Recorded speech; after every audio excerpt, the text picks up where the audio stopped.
Hello friends, तो हम लोग का क्लास चल रहा है एसएससी जीडी का और बहुत ही महत्वपूर्ण क्लास चल रहा है जो कि आपको एग्ज़ाम में डायरेक्ट क्वेश्चन यहाँ से देखने को मिल सकते हैं। ठीक है, तो आज हम लोग करेंगे, आज छठा क्लास है।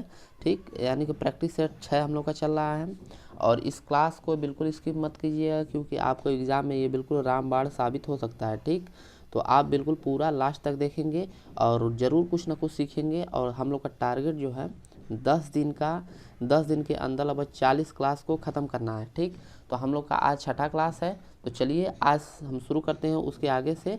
तो चलिए आज का हमारा जो पहला क्वेश्चन है उसे देखते हैं।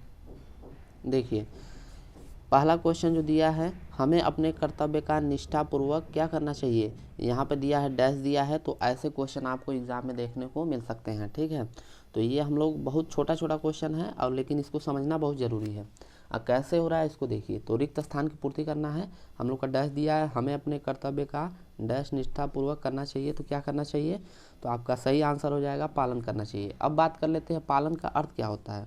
तो देखिए, पालन का जब हम संधि विच्छेद करेंगे तो पाल प्लस अन, अन जो हो जाएगा आपका ये प्रत्यय होता है। ठीक, इसे तो आप लोग समझते रहिए, आपका हो जाएगा प्रत्यय। अब देखिए, पाल का अर्थ होता है रक्षक, इसका अर्थ होता है रक्षक। ठीक है, तो ये आप लोग पॉइंट समझते रहेंगे। अब देखिए, बात कर लेते हैं संपादन का क्या अर्थ होता है। तो ठीक, तो संपादन का आप लोग ऐसे अर्थ समझ जाइए कि अच्छी तरह किसी कार्य को अच्छी तरह पूरा करना या प्रस्तुत करना। तो हम लोग ऐसे लिख देते हैं प्रस्तुत करना। संपादन का अर्थ है प्रस्तुत करना। तो हो सकता है कि ऐसे ही कुछ आपको एग्ज़ाम में पूछ सकता है, प्रस्तुत करना। अब बात कर लेते हैं संचालन का अर्थ क्या होता है। तो संचालन का अर्थ होता है किसी कार्य को गति देना या उसका परिचालन करना या फिर किसी कार्य में उसको चलाने का क्रिया करना। ठीक है, तो हम लोग लिख देते हैं गति देने या फिर लिख दीजिए चलाने की क्रिया, चलाने की क्रिया, चलाने की क्रिया। ठीक, अब बात कर लेते हैं संशोधन। तो संशोधन का अर्थ होता है शुद्ध करना। ठीक, तो आप लोग अक्सर सुने होंगे वैकेंसी आती है तो संशोधन करने के लिए चाहे स्कॉलरशिप उसको जब भरा जाता है तो वहाँ पे देता है एक बार, तो वही होता है संशोधन का अर्थ होता है शुद्ध करना, शुद्ध करना। ठीक, तो ये हम लोग सभी पॉइंट आपसे समझते रहेंगे और सीखते चलेंगे। ठीक, संशोधन और संशोधन का यदि हम संधि विच्छेद कर लेते हैं तो देखिए, तो सम हो जाएगा प्लस शोध हो जाएगा और प्लस अन हो जाएगा। तो अन आपका जो है ये हो जाएगा आपका प्रत्यय, प्रत्यय हो गया, और ये आपका जो सम जो है उपसर्ग हो गया, उपसर्ग हो गया। और शोध का अर्थ होता है खोजबीन। ठीक, अब चलिए नेक्स्ट क्वेश्चन की तरफ चलते हैं। तो नेक्स्ट क्वेश्चन देखिए, हम लोग का दिया है संगीत का प्रभाव के, संगीत का प्रभाव व्यक्ति के डैश पर पड़ता है। क्या पड़ता है, ऑप्शन में आपको दिया है कर्तव्य पड़ता है या आचरण पड़ता है या फिर सहानुभूति पड़ता है या फिर अधिकार पड़ता है। तो आपका सही विकल्प है आचरण। ठीक, तो संगीत का प्रभाव व्यक्ति के आचरण पर पड़ता है। ठीक है, अब बात कर लेते हैं आचरण का मतलब क्या होता है। ठीक, तो आचरण का ऐसे आप लोग समझ सकते हैं कि आचरण मतलब होता है चरित्र, कह लीजिए, मतलब उसके चरित्र पर प्रभाव पड़ता है या फिर व्यवहार भी कह सकते हैं। ठीक है, व्यवहार कह सकते हैं। ठीक, चरित्र या फिर व्यवहार कह सकते हैं। ठीक, तो ये हम लोग पॉइंट समझते रहेंगे। अब बात कर लेते हैं आपका जो दिया है कर्तव्य, समझ लीजिए। तो कर्तव्य का जो शाब्दिक अर्थ होगा, ठीक है, कर्तव्य का वो जो शाब्दिक अर्थ कह सकते हैं आप लोग ऐसे एक शब्द में कह सकते हैं कि वह कार्य जो किया जाना चाहिए, वह कार्य जो किया जाना चाहिए, किया जाना चाहिए। ठीक है, तो ये कर्तव्य का अर्थ होता है। ठीक, इसका मूल शब्द में हम लोग क्या कर लेंगे, जब इसका संधि विच्छेद करेंगे ना तो आपको देखिए ऐसे बन जाएगा। तो ये भी समझते रहिए। मान के चलिए कि आपसे पूछ दिया कि संधि विच्छेद क्या होगा, तो आप लोग ऐसे बताएंगे, क्रिय प्लस तव्य होगा कर्तव्य। ठीक, अब बात कर लेते हैं सहानुभूति का, ये हम लोग का पॉइंट है। तो सहानुभूति का देखिए, सहानुभूति का अर्थ होता है जैसे हमदर्दी हो गया, आपका दया हो गया। ठीक है, संवेदना कह सकते हैं, संवेदना, आप संवेदना कह लीजिए। ठीक, अब इसका जो क्या बोलते हैं आप ऐसे इसका जब विलोम शब्द यदि हम निकालना चाहें तो सहानुभूति का जो होता है आप लोग कह सकते हैं असहानुभूति, इसका विलोम शब्द हो जाएगा असहानुभूति, असहानुभूति, सहानुभूति का जो अर्थ होता है इसका विलोम हो जाएगा असहानुभूति। असहानुभूति का मतलब होता है घृणा, घृणा कह सकते हैं या फिर निर्दयता या फिर क्रूरता कह सकते हैं, ठीक है। तो ये भी पॉइंट आप लोग याद रखिए। अब बात कर लेते हैं अधिकार का। तो देखिए अधिकार का जो अर्थ होता है, अधिकार का ऐसे हम अधिकार समझ सकते हैं, जैसे हम लोग कह सकते हैं एक शॉर्ट फॉर्म में हक कह सकते हैं, जैसे कि इस पे हमारा अधिकार है, इस पे हमारा हक है, तो इसका अर्थ जो हो जाएगा हक कह सकते हैं, ठीक है। इसका हम बात कर लेते हैं विलोम शब्द की। तो देखिए हमने लिखवाया भी है चूँकि, लेकिन प्रैक्टिस सेट का क्लास है तो यहाँ भी आप लोग समझते रहिए। तो अधिकार का जो विलोम शब्द हो जाएगा अनाधिकार हो जाएगा, अनाधिकार, अनाधिकार हो जाएगा। और इसका जो अधिकार का जो अनधिकार होता है, यानी कि इसका जो अर्थ हो जाएगा आप लोग कह सकते हैं कि किसी का हक नहीं रहना, ठीक। अब बात कर लेते हैं नेक्स्ट क्वेश्चन की तरफ चलते हैं, ठीक। और अधिकार यदि कोई आपसे पूछ दिया तो आप लोग बता देंगे पुल्लिंग शब्द है, ठीक।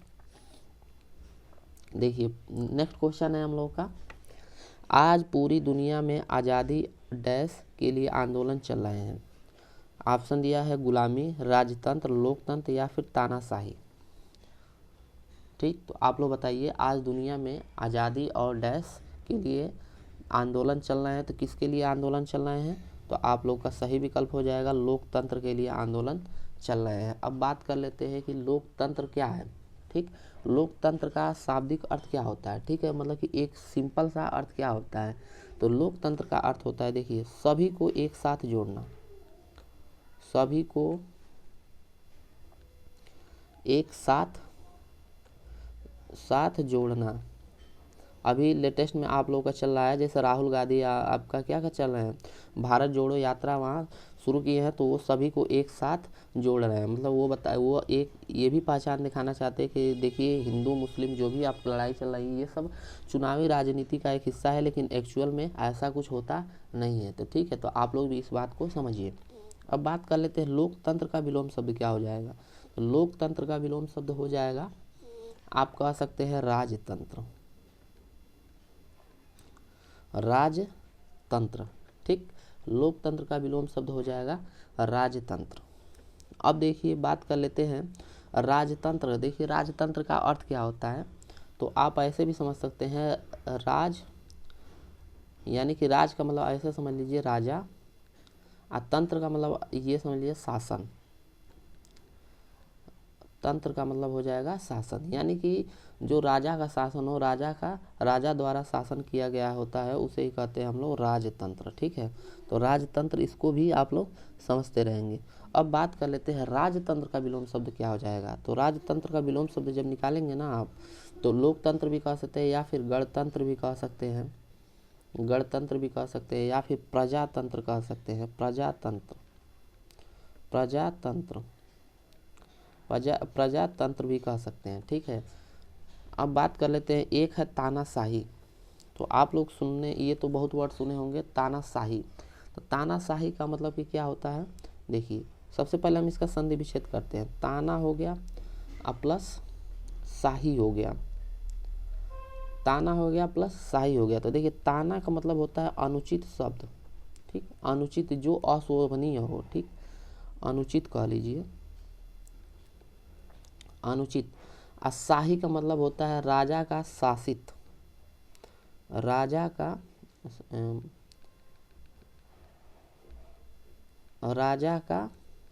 शासित, राजा का शासित कह सकते हैं, ठीक है। तो ये आप लोग कह सकते हैं तानाशाही, यानी कि शासन करने की प्रवृत्ति होती है जिसके अंदर, जो हमेशा चाहता है कि हम दूसरों पे ही शासन करें, वही क्या होता है शासित, तानाशाही कहते हैं उसे ही, ठीक। अब चलिए हम लोग नेक्स्ट क्वेश्चन की तरफ चलते हैं। तो देखिए नेक्स्ट क्वेश्चन जो है हम लोगों का, रिक्त स्थान भरने के लिए सबसे उपयुक्त शब्द का चयन करें। तो वह भीख डैश गुजरता है, ठीक, वह भीख डैश गुजरता है। तो इसका सही अर्थ क्या हो जाएगा, अरे सॉरी, वह भीख डैश गुजर करता है, गुजरता नहीं है, गुजर करता है। तो इसका जो सही ऑप्शन होगा इसका सही ऑप्शन होगा वह भीख मांग कर गुजर करता है। ठीक, भीख मांग कर। अब देखिए बात है फेंक कर, बांट कर और देकर। तो देखिए फेंक कर होता है कि ऐसे आप लोग समझ सकते हैं कि कोई वस्तु को किसी झटके से किसी वस्तु को क्या करना, हटाना, अपने पास से हटाना, तो उसे कहते हैं फेंकना। ठीक, फेंकना कहते हैं। और आप बात कर लेते हैं बांट कर, तो किसी वस्तु को विभाजित करना, किसी वस्तु को आप लोग कह सकते हैं विभाजित करना, विभाजित करना, तो ये हो जाएगा आपका बांट कर। अब बात कर लेते हैं मांग कर। मांग कर मतलब कि किसी वस्तु को क्या करना, उससे प्रार्थना करना, ये मुझे दे दो, तो ये होता है मांग कर। ठीक है। अब बात कर लेते हैं कि देकर। तो देकर ये कोई अर्थ नहीं है, लेकिन देकर अर्थ होता है जैसे आप लोग कह सकते हैं सुना हो गया। आप लोग स्पर्श करना पसंद, स्पर्श करना ऐसे लीजिए, स्पर्श हो गया, स्पर्श। ठीक है, देकर मतलब स्पर्श करना। ठीक, तो ये आप लोग पॉइंट समझते रहिए। अब हम लोग चलिए, देखिए इसका जो आंसर होगा सी वाला होगा। अब चलिए नेक्स्ट पॉइंट पे चलते हैं। तो देखिए हम लोग का जो नेक्स्ट पॉइंट है, ये देखिए, रिक्त स्थान के लिए सही विकल्प का चयन करें। तो दिया है, क्वेश्चन आपका दिया है, धैर्यवान व्यक्ति विपत्ति में भी डैश नहीं होता है। तो क्या नहीं होता है, तो आप लोग ऐसे बचपन में ये कहानी पढ़े भी होंगे। रामधारी सिंह दिनकर है, इसके शायद लेखक हैं। विपत्ति से जो टकराएगा ऐसे कुछ है। ठीक है, हमें याद नहीं आ रहा है, लेकिन ऐसे ही कुछ है। मतलब उनके कहने का मतलब है कि हमें विपत्तियों का सामना करना चाहिए। तो ये देखिए विपत्ति, धैर्यवान व्यक्ति विपत्ति में भी क्या होते हैं, विचलित नहीं होते हैं। ठीक, विचलित नहीं होते हैं। अब बात कर लेते हैं, मान के चलिए विचलित का अर्थ क्या होता है। ठीक, तो विचलित का ऐसे हम लोग कह सकते हैं। पहले तो हम इसका क्या करेंगे, संधि विच्छेद करेंगे। तो वी प्लस चल प्लस इत हो जाएगा। ठीक, वी प्लस चल प्लस इत मिला के हम लोग क्या कर देंगे, विचलित हो जाएगा। तो इत का अर्थ जो क्या होता है, देखिए, अरे इत प्रत्यय हो जाएगा आपका, प्रत्यय। ये आपका उपसर्ग हो जाएगा, उपसर्ग हो जाएगा। अब देखिए चल का मतलब होता है हिलना। ठीक है, हिलना, आगे बढ़ना। चल का मतलब हिलना, लिख लीजिए, हिलना। ठीक, तो विचलित का अर्थ जो आप लोग ऐसे कह सकते हैं कि आप लोग कह दीजिए स्थिर, अस्थिर, स्थिर नहीं, अस्थिर, अस्थिर, अस्थिर हो जाएगा, अस्थिर हो जाएगा। या फिर आप लोग कह सकते हैं चंचल। ठीक, चंचल कह सकते हैं। ठीक, अब बात कर लेते हैं विचलित का विलोम शब्द क्या होगा। तो विचलित का विलोम शब्द आप लोग याद रखिएगा, अविचलित होता है। देखिए हमें पूरा कराने का सबसे बड़ा रीज़न ये है कि देखिए क्वेश्चन आप लोग को ज़रूरी नहीं कि यहीं आएगा, लेकिन देखिए अक्सर आप जब बहुत ध्यान से एग्ज़ाम को एनालिसिस करेंगे, बहुत अच्छे से उसको समझेंगे ना, तो कभी कभी क्वेश्चन ऐसे देता है कि देखिए इस बार मान के चलिए कि 2021 के जीडी में जो पेपर हुआ था, मान के चलिए ये क्वेश्चन आया था। ठीक, तो अब 2022 का जो 2023 का जो पेपर बनेगा, क्वेश्चन ऐसा ही रहेगा, लेकिन जो ऑप्शन रहेगा ना, इसमें से क्वेश्चन निकल जाता है। ठीक, हम लोग जब पेपर को अच्छे से एनालिसिस क्लियर आते हैं, तो हम लोग क्या होता है कि जब ऑप्शन से भी जो क्वेश्चन निकल जाता है, तो हम लोग को वो अच्छे से टिक करके आते हैं। यही होता है एग्ज़ाम को अच्छे से पकड़ना और उसको फाइट करना। क्योंकि बहुत अक्सर सुने होंगे कि कुछ बहुत बच्चे ऐसे होते हैं जो कम पढ़ के और अच्छा स्कोर कर लेते हैं। तो यही करते हैं, अच्छे से पेपर को एनालिसिस करिए, ज़्यादा मत पढ़िए, लेकिन पेपर को अच्छे से एनालिसिस करेंगे तो उसका सबसे ज़्यादा फ़ायदा होता है। अब बात कर लेते हैं, विचलित हो गया। अब बात कर लेते हैं अधीर का अर्थ क्या होता है। तो देखिए अधीर का जो अर्थ होता है, आप लोग ऐसे कह सकते हैं, परेशान। अधीर का जो अर्थ होता है, आप लोग कह सकते हैं परेशान। ठीक, या फिर कह सकते हैं धैर्य रहित, धैर्य रहित कह सकते हैं, धैर्य रहित कह सकते हैं। ठीक, अब जो नेक्स्ट पॉइंट है आपका कह सकते हैं, देखिए अब अधीर का जो विलोम शब्द आप लोग जब परेशान हो गया, तो इसका हो जाएगा, परेशान का आप लोगों का क्या होगा, शांत होगा। तो शांत का यानी कि अधीर का विलोम शब्द हम लोग कह सकते हैं धीर हो जाएगा। ठीक, अधीर का विलोम शब्द कह सकते हैं धीर हो जाएगा। अब बात कर लेते हैं निहित का। तो निहित का जो अर्थ होता है, देखिए निहित का जो हम अर्थ कह सकते हैं, यानी कि इसको कह सकते हैं स्थापित, स्थापित हो गया, या फिर छिपा हुआ, छिपा हुआ। ये भी कह सकते हैं। ठीक, अब बात कर लेते हैं निहित का विलोम शब्द क्या होता है। तो देखिए निहित का जब हम विलोम शब्द निकालेंगे तो ये आपका हो जाएगा अनिहित। अनिहित, ठीक, तो इसे भी आप लोग अच्छे से याद रखेंगे। अब चलिए बात कर लेते हैं चलायमान का क्या होगा। चलायमान का अर्थ क्या होगा। देखिए चलायमान का अर्थ होता है जो चलता हो या फिर चलने वाला कह लीजिए, चलने वाला, चलने वाला, तो ये हो जाएगा चलायमान।